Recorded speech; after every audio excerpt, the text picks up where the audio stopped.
Hello, welcome back to SN Tutors. Today we're going to be talking about something called the hydrophobic effect. Right? Hydrophobic effect. Alright, good enough. So, what does this mean? So if we're in an aqueous solution, like most biological systems, that means we're surrounded by water, right?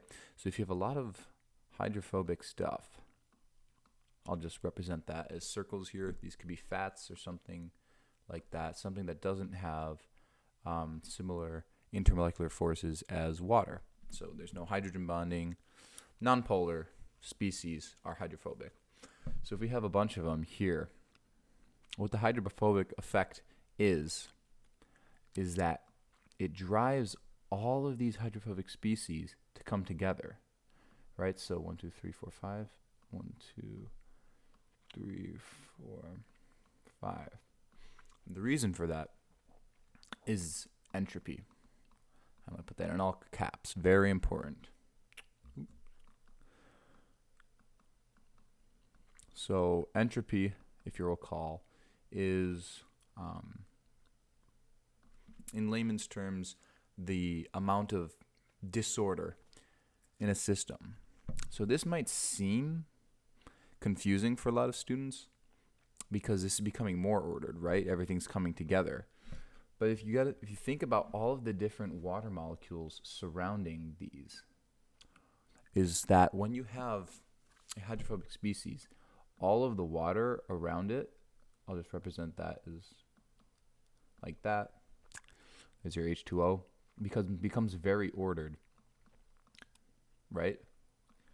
So let's say that each of these hydrophobic species, represented as circles, 3 waters, become very structured around it, theoretically speaking. This is just an example. But let's say, if you see all these waters, right, that means that each of them is going to have 3 surrounding it. Because the surface area of the hydrophobic species that is exposed to water is maximized here and minimized here, right? So when the water becomes ordered around it here, there's less water that's ordered because there's more surface area exposed here, right? So more hydrophobe exposed.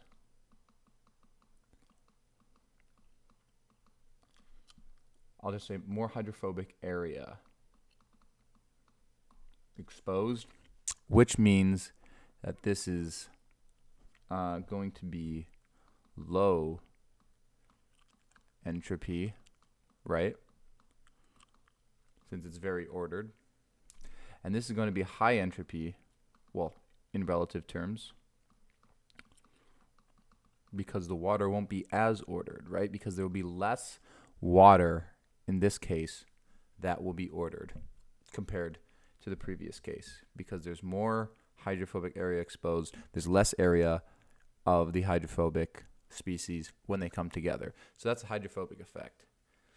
The bottom line is that hydrophobic species like to come together in an aqueous environment, aqueous being surrounded by water. So that's all, and thank you for listening to our first biochem video. Please let me know if you have any comments. Thank you for watching.